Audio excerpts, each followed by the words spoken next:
segundo bloco do programa Canal Aberto, e até por uma questão de justiça, nós temos aqui o debatedor não conta, tá? O debatedor ele é um robô, ele é uma figura aqui no meio desses especialistas, né? Cada um na sua área.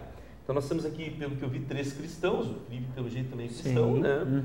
E nós temos um ateu, então até por uma questão de justiça a gente vai dar não vai dar um tempo maior para ele, mas vai abrir, né, essa fala, esse bloco, primeiro registrando o seguinte: o número de ateus hoje, como eu coloquei, né? A questão de países como os países principalmente da Escandinávia, lá, os países nórdicos, Suécia, Noruega, Dinamarca, né? Mesmo Inglaterra, França, etc., mas principalmente lá em cima, o número de ateus ele cresce, né? Em países que têm um alto índice de desenvolvimento humano, e nós temos também aqui, né, as pessoas que a gente conhece como Mark Zuckerberg, que é o fundador do Facebook, dentre outros, né? As personalidades aqui do Brasil, como Camila Pitanga, Drauzio Varela, o jornalista Ricardo Boechat, o cantor e compositor Chico Buarque de Holanda, enfim, né? Tem uma infinidade de pessoas que se dizem, ou que se assumem como ateístas ou como agnósticos. A pergunta que eu te faço é o seguinte, Felipe Souza, nesse universo do ateísmo, né? Como é que funciona para um ateu aquela perspectiva que daqui a um tempo todos nós vamos, tu também vai, né? Tu não vai ser exceção à regra.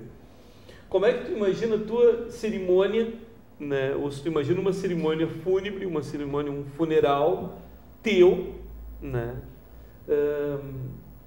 Como é que tu imagina, assim, já que tu tem...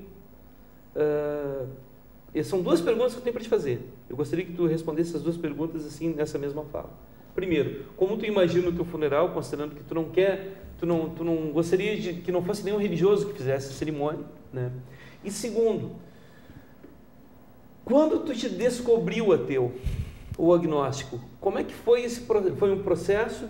Foi uma manhã que tu acordou, acordei ateu, né? Ou foi um processo que daí tu foi te descobrindo, analisando as circunstâncias, as religiões?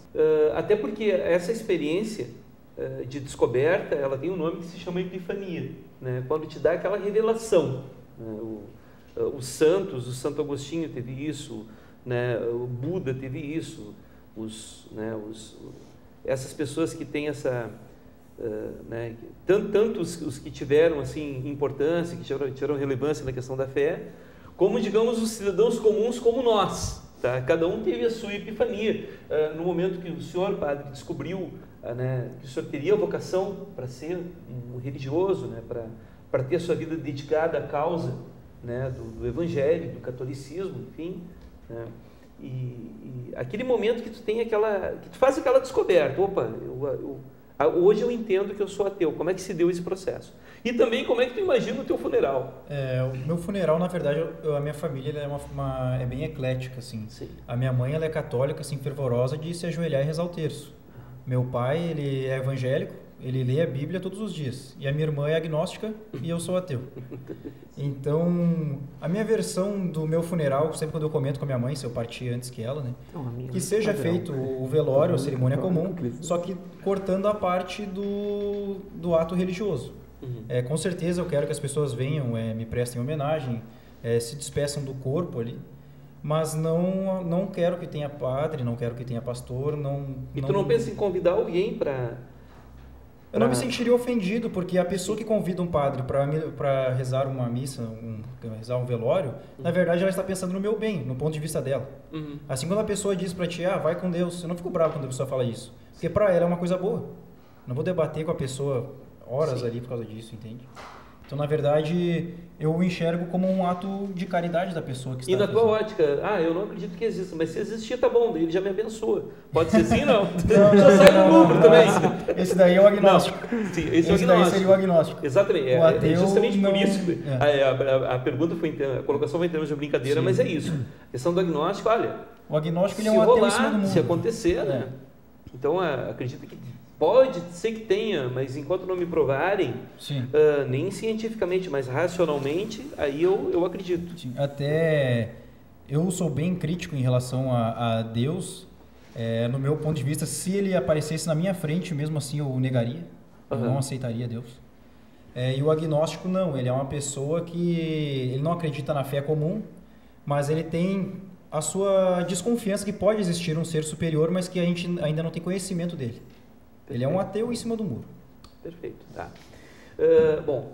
Passando a palavra para o Francisco agora, e a gente entrando num tema que talvez a gente tenha que ter mais um programa para abordar e para aprofundar esse tema, que ainda é muito objeto de tabu.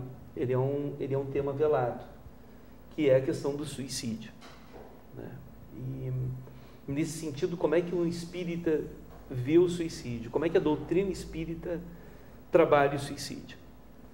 Considerando até que tem algumas correntes religiosas, e aí eu não vou entrar no mérito, mas tem correntes que acreditam que o suicida, ele já está, a alma dele já está encomendada para o inferno, né? Enquanto tem várias pessoas que lutam pela vida, tem aquele cara, eu vou decidir tirar minha vida, então esse cara já está relegado a segundo plano. Tem doutrinas que falam isso, né? Não sei se é católico, não sei se é evangélico, mas como é que o espírita vê essa questão do suicídio? Não, o espírita parte do princípio que ninguém está perdido. Que se Deus é bondoso, misericordioso, jamais ele colocaria o seu filho num inferno eterno. Não existe céu e nem inferno como local determinado. Céu e inferno são estados de alma, são estados de consciência. Eu estou aqui no meio de uma família, alguns estão no céu, outros no inferno, de acordo com a sua consciência, as suas culpas, enfim, conforme a sua vida. Também como não existe diabo. Diabo são os humanos que se transviaram. Então, porque se Deus criou tudo, porque Ele criaria alguém para concorrência, um ser destinado ao mal? Isso é antilógico, não existe. O que existe são espíritos que, no seu livre-arbítrio, escolheram entre as duas estradas, o bem e o mal, e se perderam. São espíritos muito menos perversos, porque não há tanta perversidade, né?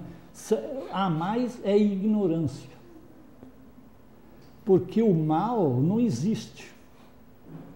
O mal é a ausência do bem, como a luz, né? A escuridão não existe.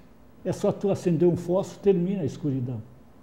Agora, se você está com a luz acesa e traz a escuridão, mas continua a luz acesa, ela não toma conta, porque o bem, a luz, ela prevalece em tudo.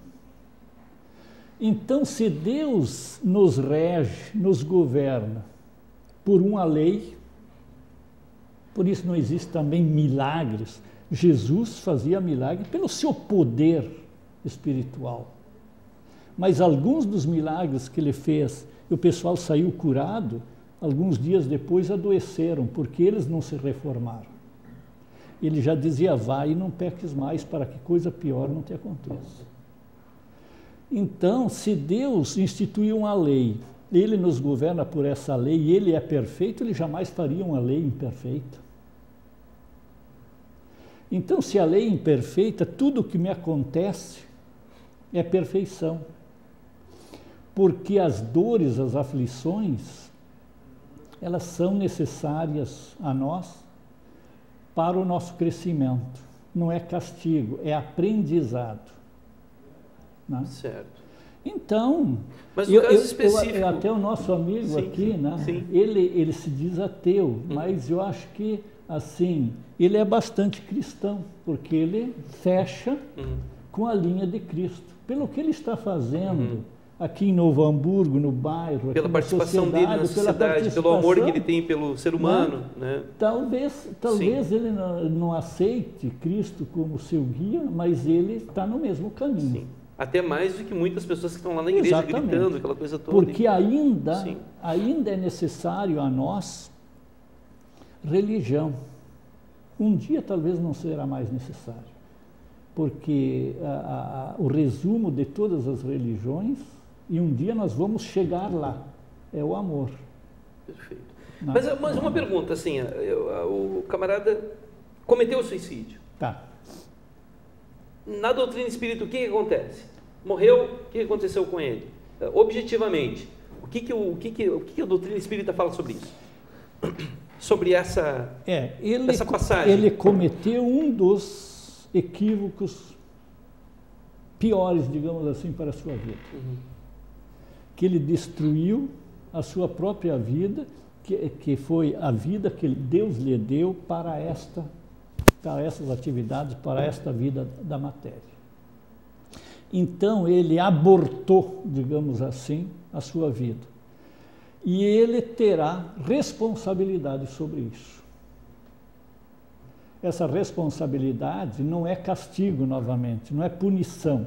É outras oportunidades que ele vai precisar ressarcir esse tempo que ele deixou de aproveitar para a sua própria evolução. Mas sempre é levado o consolo que nada está perdido e que o nosso destino, se há um destino, é nós um dia sermos todos felizes. E ele será também. Talvez ele escolheu uma estrada um pouco mais longa, mas vai chegar lá também. Perfeito.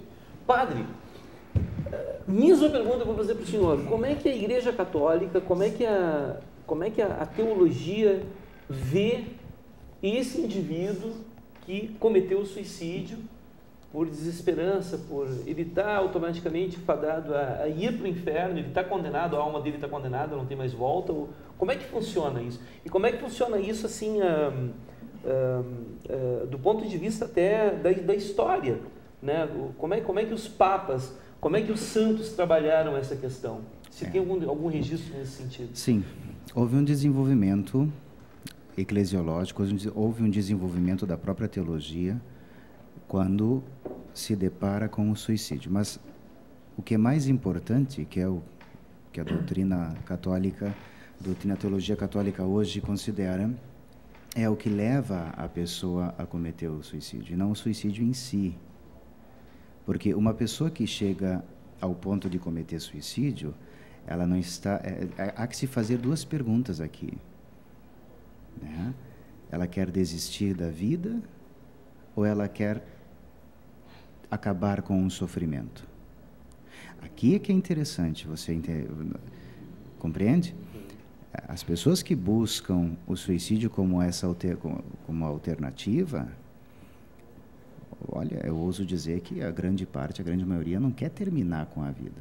Ela quer acabar com um determinado sofrimento. O que diz a teologia? Que nós devemos usar de todo o esforço para mostrar à pessoa que pensa nisso como alternativa que esta não é a solução perfeita. Entende? Aí nós voltamos àquele assunto de antes, de uma certa ditadura da felicidade, né? De tal forma que se torna insuportável a coisa. Né? É lógico que a consideração do corpo em relação à doutrina espírita é completamente diferente. Quer dizer, a Igreja crê que o corpo ele é templo do Espírito Santo e a ressurreição de Nosso Senhor nos traz uma concepção completamente diferente da dignidade do corpo. Né? Então, nós não olhamos o corpo como um mero invólucro do Espírito. Corpo e alma possuem a mesmíssima dignidade, ainda que com missões diferentes.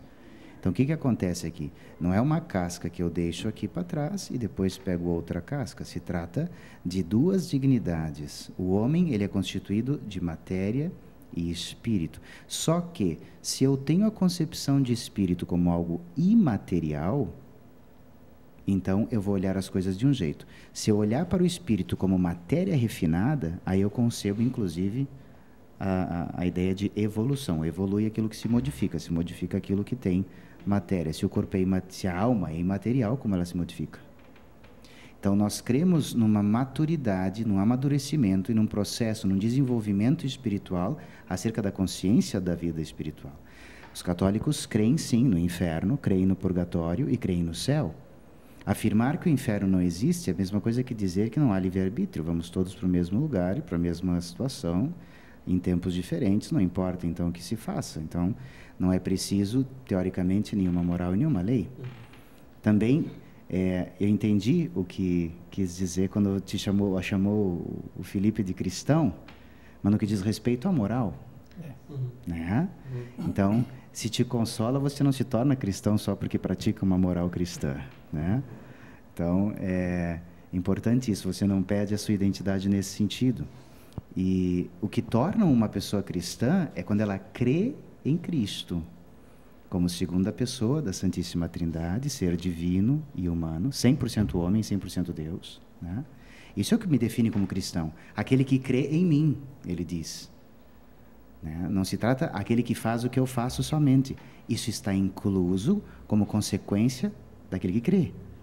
Então, eu creio e, por consequência do que creio, tenho um determinado comportamento. Aliás, uma espiritualidade, ela só é considerada profunda quando ela ajuda o ser humano a amadurecer a sua personalidade, a alcançar esses graus. Agora, quando você se depara com o mal do suicídio, você tem que olhar não só para o suicídio em si, e a igreja vai considerar todos esses fatores na hora de afirmar. A igreja jamais afirmou que alguém está no inferno. Ela não pode fazer isso. Ela pode, como faz com a canonização dos santos, dizer, olha, esta pessoa é provável que esteja no céu. Por toda a análise, mas a igreja nunca se otorgou o direito de afirmar categoricamente ou dogmaticamente que tal pessoa está no inferno. A existência do inferno é a garantia do livre-arbítrio. É que nós enxergamos o inferno simplesmente, talvez, como um lugar de tortura, com as capetinhas ali.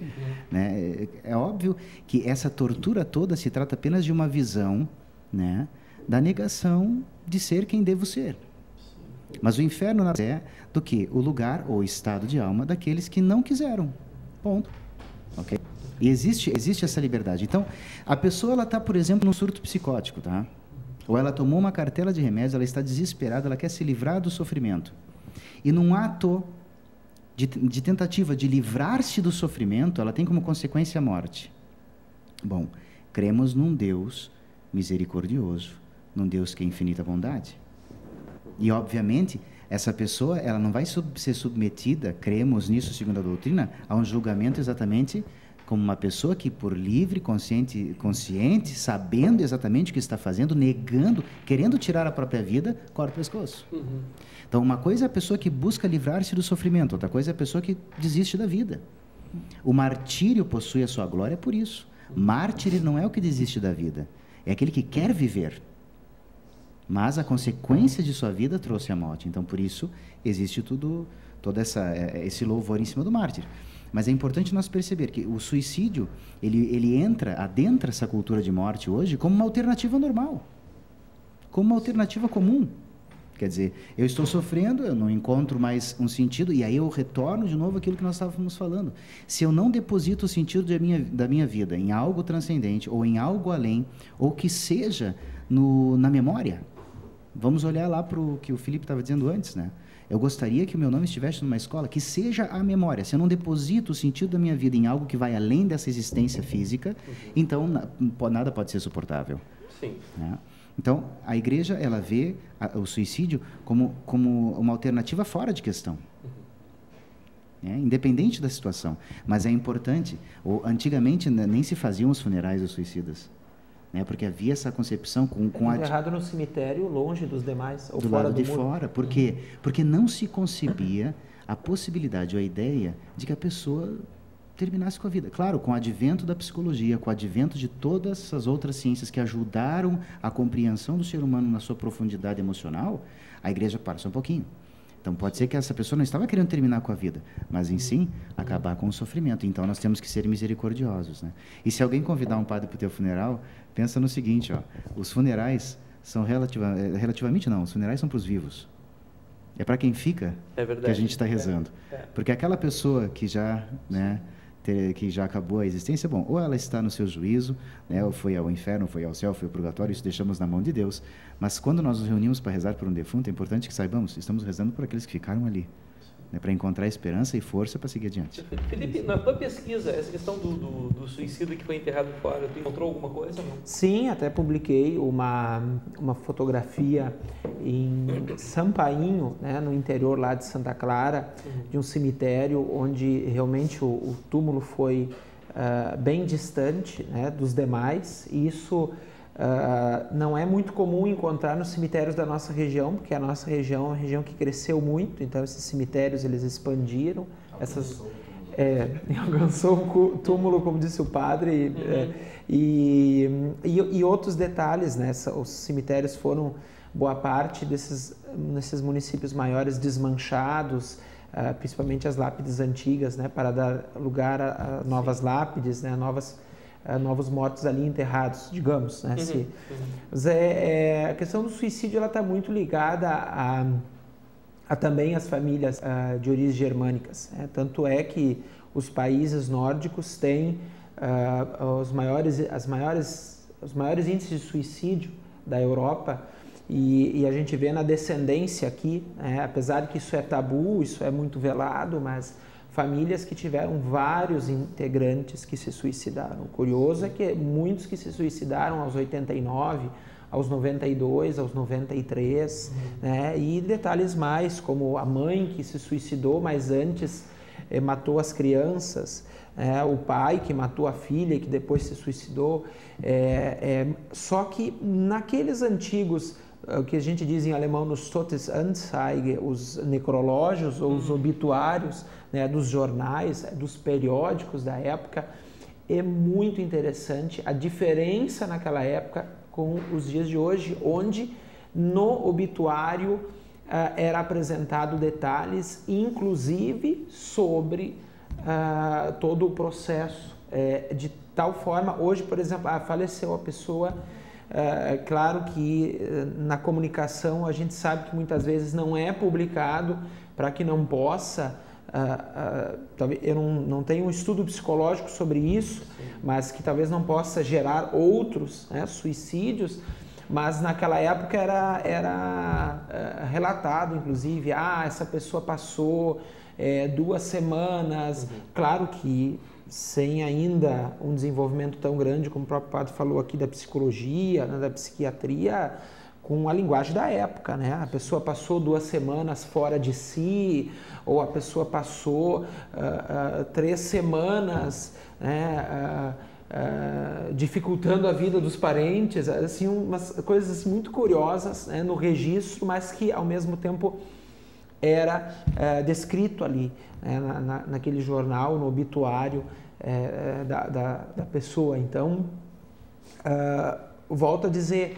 de forma diferente, né, de hoje, e o suicídio é algo que é muito presente também aqui na região, tanto que nós podemos ver que os maiores índices, embora se fala muito pouco sobre isso, mas são muitos aqui, inclusive nos municípios de origens germânicas. Sim, perfeito. Bom, nós agradecemos a presença dos senhores. Infelizmente, o programa está no final, né? Nós teríamos que ter mais um segundo programa para aprofundar ainda mais essa questão. Eu gostaria de falar do estudo do sociólogo Emile Durkheim a respeito dos tipos de suicídio egoísta, que é aquele que pouco impacto tem na sociedade, que é geralmente entre divorciados, né? Por exemplo, a pessoa terminou o relacionamento, se suicidou. O suicídio altruísta ou filantrópico, que é aquele que o cara vai lá e se mata em nome de uma causa, os homens bomba, por exemplo, os kamikaze, né? E o suicídio anônimo, que é muito importante, que daí ele se coloca quando a pessoa se suicida, quando ela não viu mais sentido na lei, nas leis. Por incrível que pareça, essa é a explicação que o Durkheim encontrou para os suicidas católicos, porque na realidade os menores índices de suicídio estão entre os católicos e os judeus, é maior entre os protestantes, por incrível que pareça. É uma coisa que a gente pode abordar num próximo programa. Mas eu queria convidar os senhores agora, partindo do padre Felipe, agradecendo muito a sua presença e principalmente suas explanações a respeito da visão da Igreja Católica em relação ao suicídio, as suas considerações finais em 30 segundos, já que o nosso tempo aí já está terminando. Está acabando. Bom, é agradecer a presença dos irmãos que estão aqui para conversar com a gente e também agradecer a quem está assistindo o programa e convidar a considerar esse tema da morte, este tema do fim da existência como algo positivo, algo que deva ser visto sempre como um encontro com Deus, né? São Bento, ele diz o seguinte: uma vez por dia, pelo menos, lembra-te que irás morrer. Pensa 2 vezes naquilo que vais fazer e encontrarás o caminho de Deus. Muito obrigado.